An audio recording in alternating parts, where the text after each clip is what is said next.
Da mesma forma, Senhor Deus e Pai, entregamos em Tuas mãos a missionária Jussara, Pai, nesta manhã. Usa a Tua serva como canal de bênção para o Teu povo, Pai, em nome de Jesus.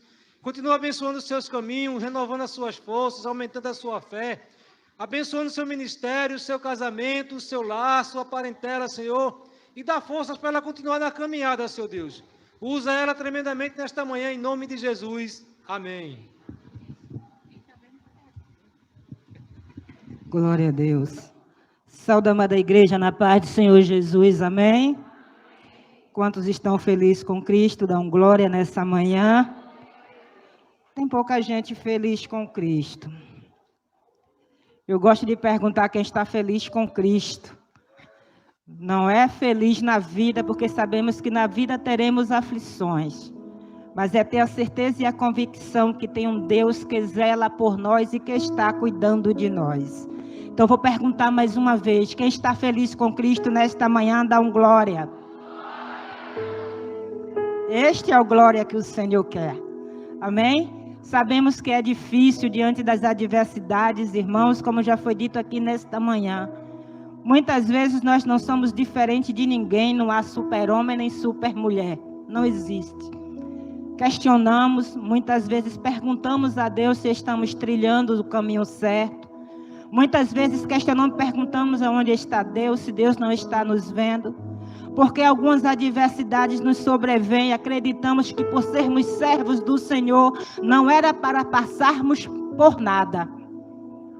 Todos nós temos essa deficiência dentro de nós, não era para ser, mas temos porque somos carne. Somos falhos. E muitas das vezes a nossa fé cai e muito. Porque nós somos acostumados a acreditar que por sermos filhos de Deus, nós não devemos passar por nada que o mundo passa. Não é verdade? Mas o que esquecemos é o seguinte, é que a palavra do Senhor diz que o sol nasce para todos, a chuva cai para todos. Tudo o que está aí é para nós e para o mundo, porque se não fosse assim, o nosso Deus não seria justo. Porque ele diz assim, eu não faço acepção de pessoas. A diferença é com quem vamos passar. A diferença é o modo como vamos enxergar as coisas que estão acontecendo. E por isso, nesta manhã de ceia, eu convido você a deixar tudo que está te inquietando e a vir comigo a prestar um culto racional ao Senhor.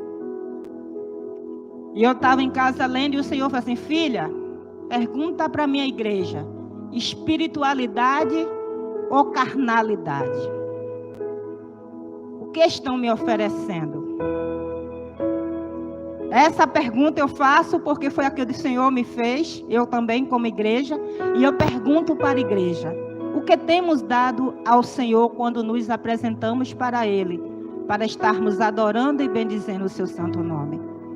Enquanto você medita, eu convido você a abrir as vossas Bíblias no livro de Romanos, capítulo 12.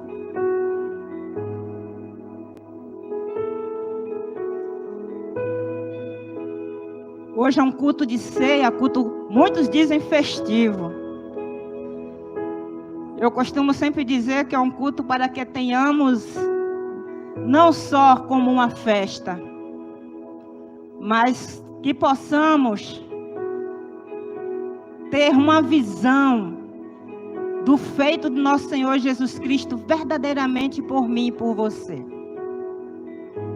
Eu costumo dizer que a ceia para mim é um culto onde eu reflito mais, eu como cristã, se eu estou correspondendo ao que foi feito, ao sacrifício de Cristo Jesus na cruz do Calvário.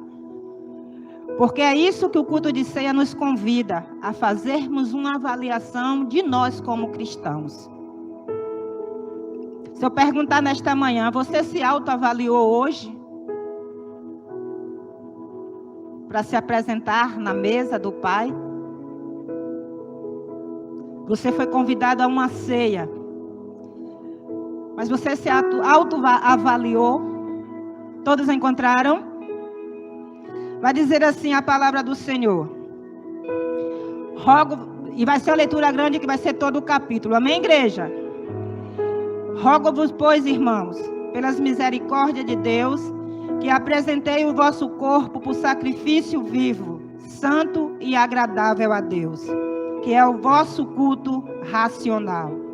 E não vos conformeis com este século, mas transformai-vos pela renovação da vossa mente, para que experimenteis qual seja a boa, agradável e perfeita vontade de Deus. Porque pela graça que me foi dada, digo a cada um dentre vós, que não pense de si mesmo, além do que convém. Antes, pense com moderação, segundo a medida da fé que Deus repartiu a cada um. Porque assim como em um só corpo somos muitos membros, mas nem todos os membros têm a mesma função, assim também nós, conquanto muitos somos um só corpo em Cristo e membros um dos outros. Tendo, porém, diferentes dons segundo a graça que nos foi dada. Se profecia, seja segundo a proporção da fé. Se ministério, dediquemo-nos ao ministério. Ou se ensinar, que dediquemos ao ensino. Se exortar, faça-o com dedicação, o que contribui com liberalidade, o que preside com diligência. Quem exerce misericórdia, com alegria. O amor seja sem hipocrisia, detestai o mal, apegando-vos ao bem. Amai-vos cordialmente uns aos outros com amor fraternal, preferindo-vos em honra uns aos outros. No zelo, não sejais remissos, serdes fervorosos de espírito, servindo ao Senhor. Regozijai-vos na esperança, sede paciente na tribulação e na oração perseverantes. Compartilhai as necessidades dos santos, praticai a hospitalidade. Abençoai os que vos perseguem e abençoai e não os amaldiçoeis. Alegrai-vos com os que se alegram e chorai com os que choram. Tende o mesmo sentimento uns para com os outros, em lugar de serdes orgulhosos, concedei com que a humildade não se concedei com o que é humildade. Não sejais sábios aos vossos próprios olhos, não torneis a ninguém mal por mal. Esforçai-vos por fazer o bem perante todos os homens. Se possível, quando depender de vós, tende paz com todos os homens. Não vos vingueis a vós mesmos, amado, não vos vingueis a vós mesmos, amados, mas dai lugar a ira. Amados, não dai lugar à ira, porque está escrito: a mim me pertence a vingança. Eu é que retribuirei, diz o Senhor. Pelo contrário, se o teu inimigo tiver fome, dá-lhe de comer. Se tiver sede, dá-lhe de beber. Porque fazendo isso, amontoarás brasas vivas sobre a sua cabeça. Não te deixeis vencer do mal, mas vencer o mal com o... Vencer o mal com o... Amém? Para meditarmos nesta manhã, culto de ceia. Essas são palavras de Paulo. E quando eu falo para nos apresentarmos diante do Senhor, de maneira espiritual, com um culto racional e não carnal, é porque, como eu já comecei dizendo aqui nesta manhã, nós não somos diferentes de ninguém e não estamos escapos de sentir nenhuma desses sentimentos do qual Paulo está aqui falando. Mas, quando nós lemos a epígrafe do título da pregação, a gente vai ver assim: a nova criatura ou a nova vida. E nós temos essa nova vida, somos novas criaturas em Cristo Jesus, sim ou não? Sim ou não? Tem alguém que está com medo ainda de falar. E dentro desta nova criatura que nos tornamos diante de Deus, alguns desses sentimentos, eles têm que ser anulados de nossas vidas. Procurarmos ser a imagem e semelhança de Cristo o máximo que pudermos. Procurar nos aproximarmos de Cristo, dando exemplo de vida o máximo que pudermos. E Paulo, quando ele escreve esse aqui, pedindo para que nos apresentemos ao Senhor com culto racional, ele está pedindo para que venhamos diante de Deus verdadeiramente, olhando para quem somos e para quem era Cristo. E quando nós chegamos em 1 Coríntios, capítulo 11, quando Paulo está ali falando com os coríntios, nós vamos ver Paulo mais uma vez chamando a atenção de Coríntios, que é a leitura que é feita diante da ceia. E o que estava acontecendo em Coríntios é justamente aquilo que Paulo está falando aqui em Romanos capítulo 11. Aquele povo estavam vivendo uma vida onde eles se olhavam só para eles mesmos. Estavam apregoando, estavam fazendo, se juntando para cultuar ao Senhor, para o culto de ceia, mas estavam fazendo de maneira carnal.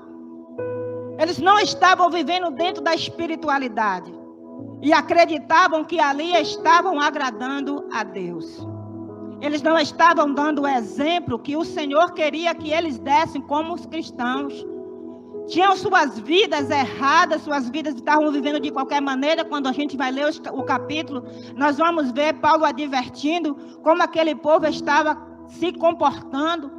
E se reunia para a ceia e estava da mesma maneira, dentro de um egoísmo muito grande, preocupado só com eles mesmos. E esse não era o exemplo que Paulo tinha. Porque quando nós vamos ler a palavra do Senhor, Paulo vai dizer, aleluia, no capítulo 11, 17, quando ele está advertindo aos coríntios, mais adiante ele fala que aquilo que ele recebeu do Senhor, era isso que ele estava passando ou dando aos coríntios. E o que foi que ele recebeu da parte de Cristo Jesus? Uma nova vida, uma transformação.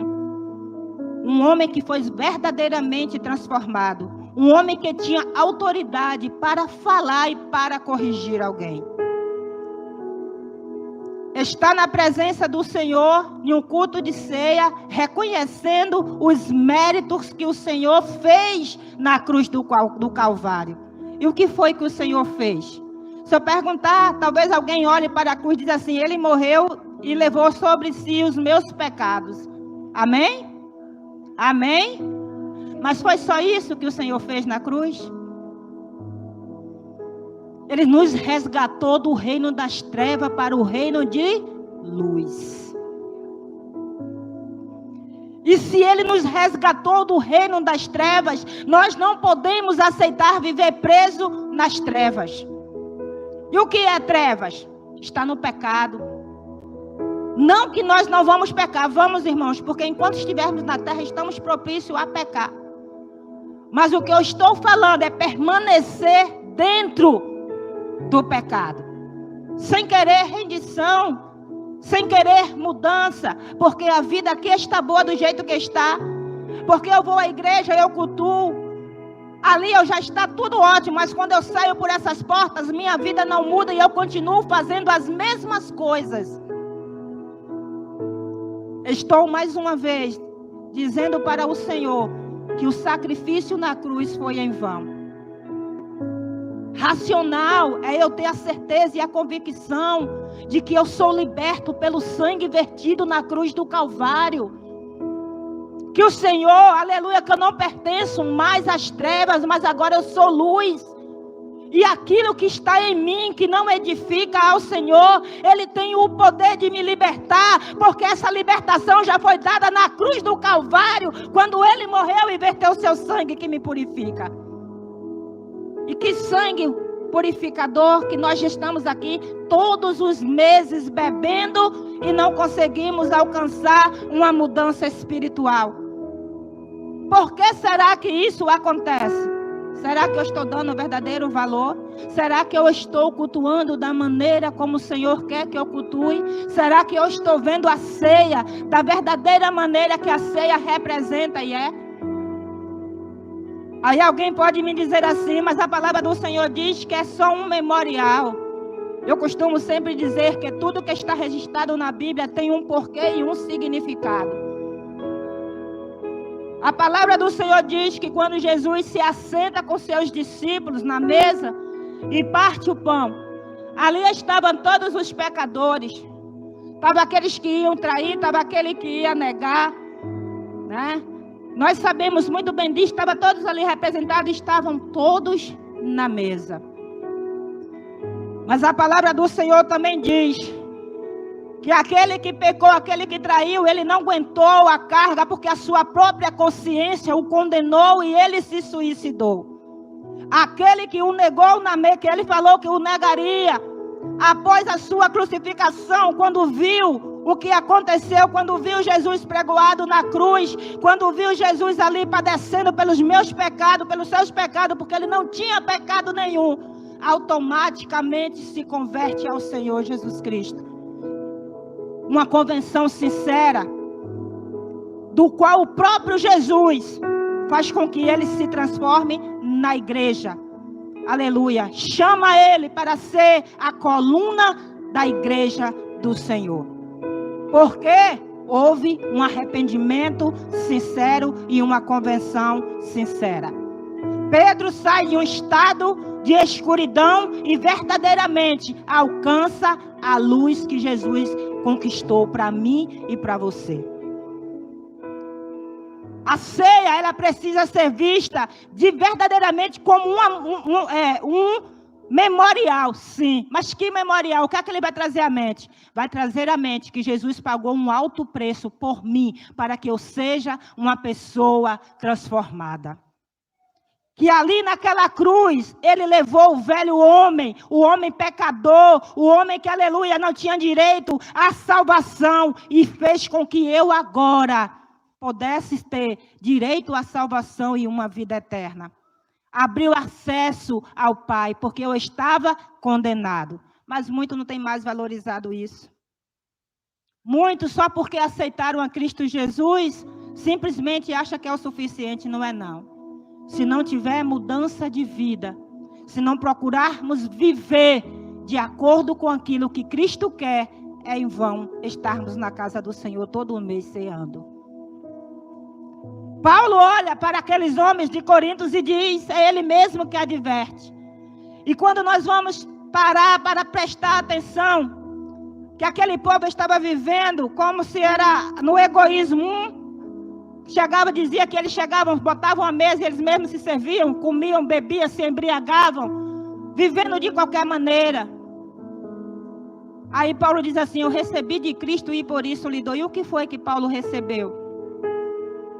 Humildade, compaixão, como ele mesmo diz aqui em Romanos, oração mesmo por aqueles que talvez não merecessem. Porque quando chegamos em Lucas capítulo 23, a partir do 33 e o 34, a palavra do Senhor vai dizer que Jesus está sendo levado para a crucificação. E quando Jesus está sendo levado, a palavra do Senhor diz que tem uma multidão. Então, somente todos os dois malfeitores. E a palavra do Senhor diz que mesmo em meio à sua dor, em meio ao seu sofrimento, a tudo que ele estava passando, Jesus encontra ainda tempo para orar e interceder por aqueles que estavam ali, levando ele para ser crucificado.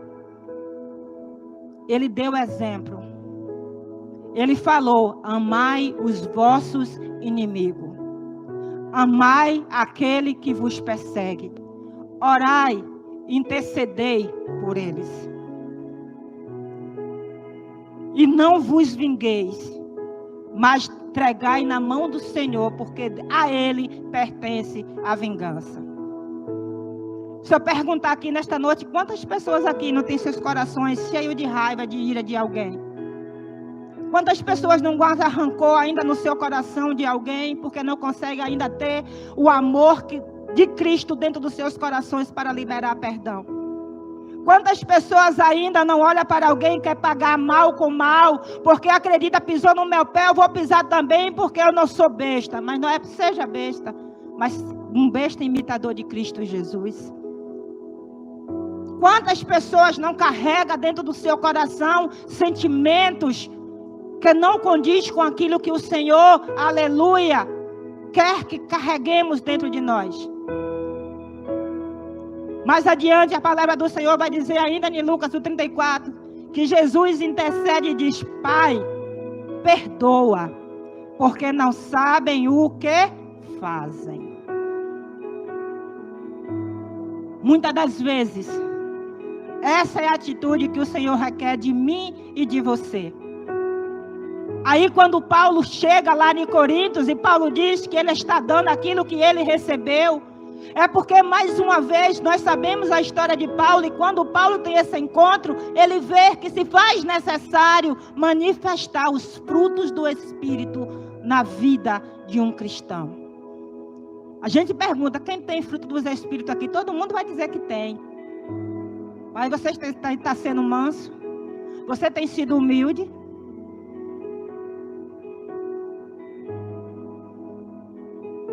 Você tem tido mansidão? Bondade? Está em prática? A benignidade, que é a mesma coisa, não pagar mal por mal, mas ter uma alma boa. Será que estamos tendo esses frutos dentro de nós? Aí Paulo olha para Coríntios e diz assim: mas eu não quero que vocês falem só porque eu estou dizendo. Aí ele vai dizer assim: porque o próprio Jesus, na noite da sua crucificação, ao partir o pão, ele parte, mas tem uma parte no versículo de número... Esqueci de anotar aqui. Deixa eu ler para não falar errado.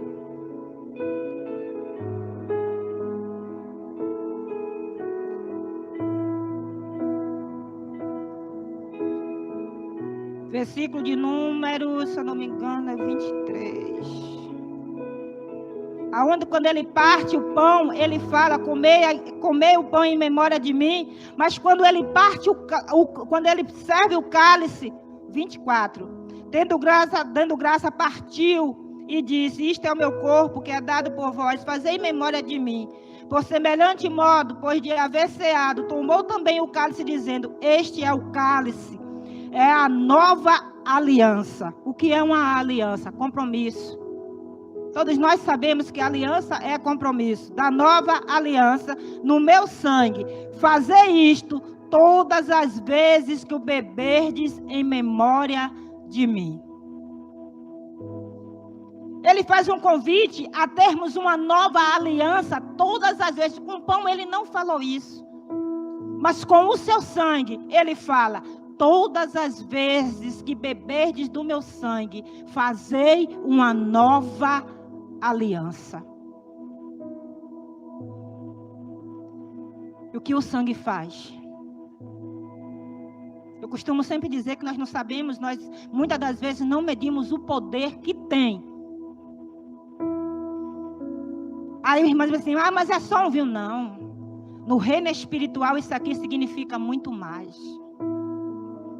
É o sangue que purifica. É o sangue que limpa. É o sangue, aleluia, que nos transporta para o reinado, porque foi no sangue, o sacrifício vivo de Cristo Jesus, como cordeiro morto, por mim e por você, que abriu acesso aos céus para nós nessa vida. Foi o sangue. E ele diz assim: todas as vezes que beberdes desse sangue, fazei uma nova aliança. Sabe o que é isso? Senhor, eu estou assim até aqui, mas hoje, mais uma vez eu digo: eu quero mudança para a minha vida. Eu quero transformação para a minha vida. Eu quero que esse sangue faça em mim aquilo que foi conquistado na cruz do Calvário. É ousadia no Espírito. É você ir além de tão somente tomar um pouco de vinho e comer um pedacinho de pão. Aí eu pergunto, aí ele vai dizer mais: sabe por que tem muitos entre vocês que ainda dormem? E sabe por que tem muitos em vocês que ainda estão doentes? Todo mundo sabe o porquê. Por quê?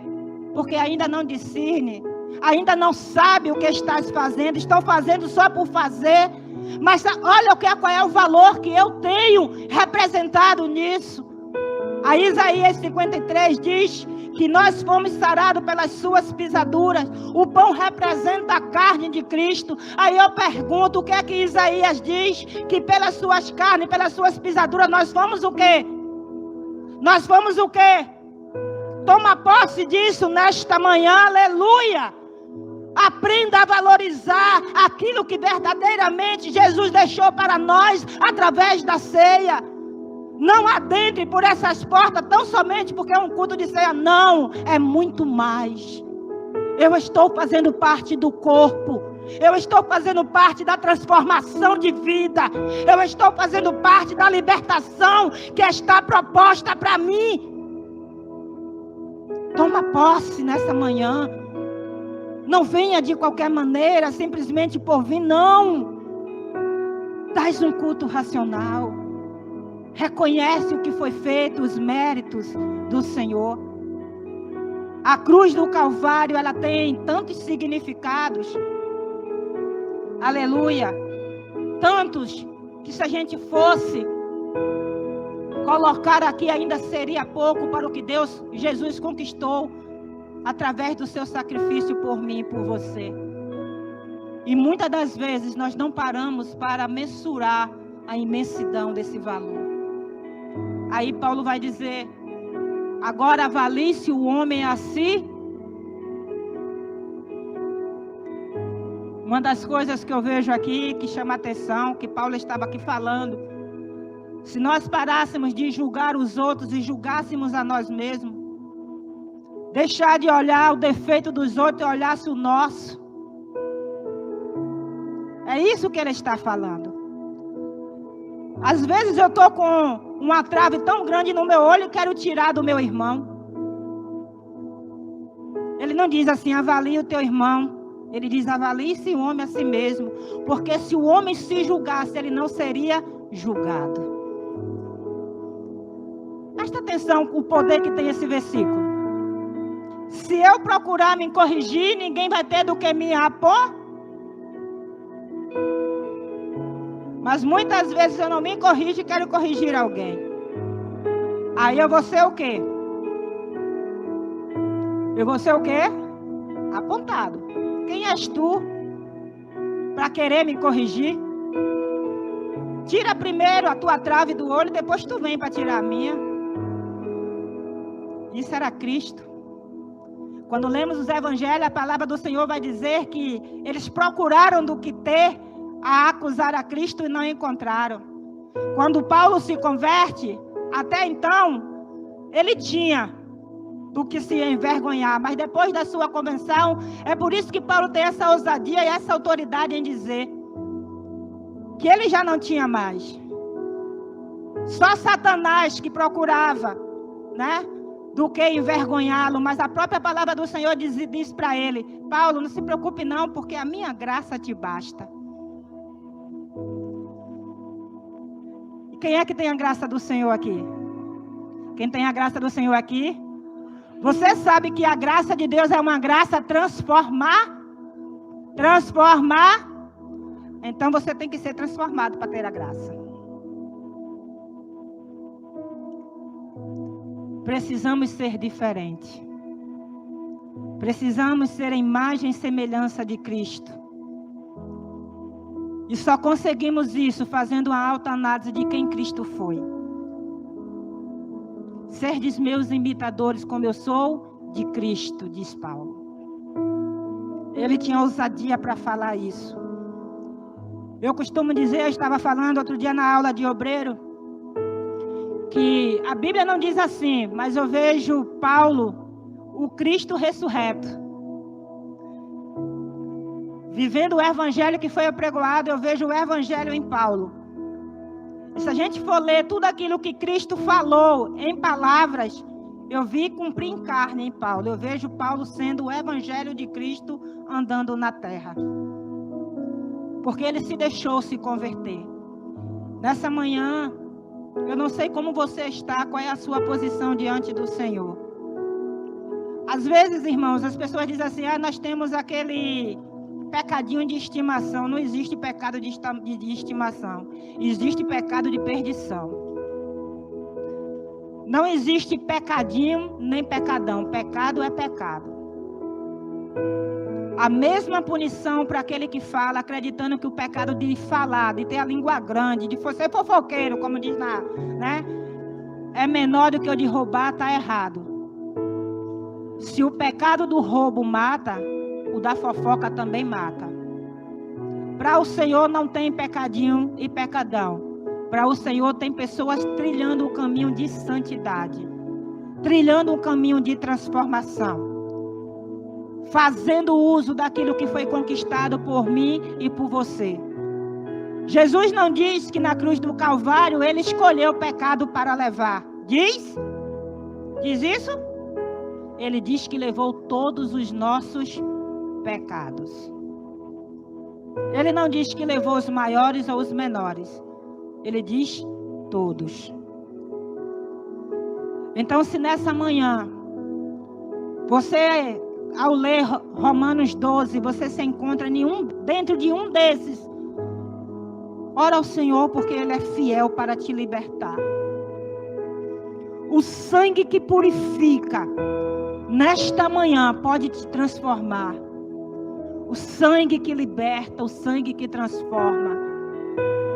Faça jus ao preço que foi pago por você na cruz. Diga para Cristo: Senhor, eu sou carne, eu sou falho, eu sou pó. Mas eu estou confessando diante de Ti a minha pequenez. O quanto eu sou falho. Mas eu sei que o Senhor já pagou o preço e já conquistou. Deixa Ele entrar da maneira correta no seu coração nesta manhã.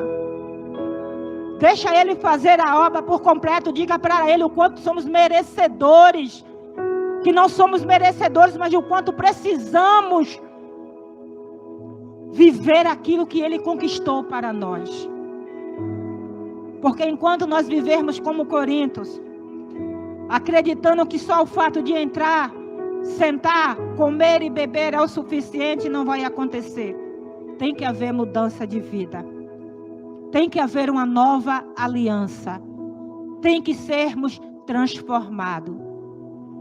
Porque a palavra do Senhor diz que sem santificação não veremos a Deus.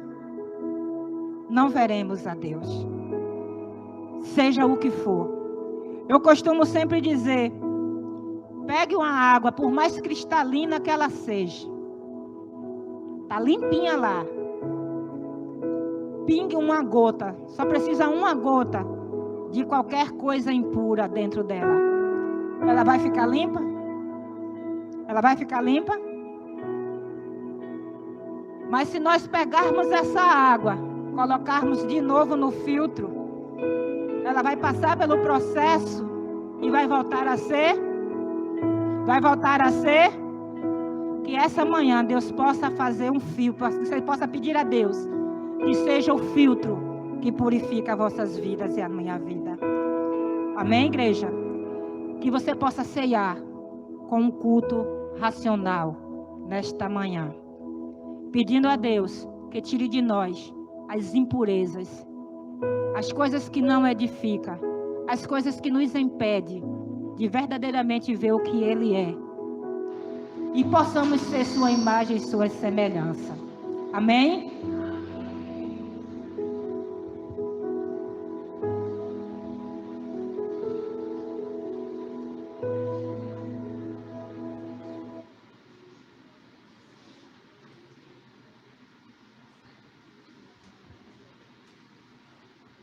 Aleluia. Glória a Jesus.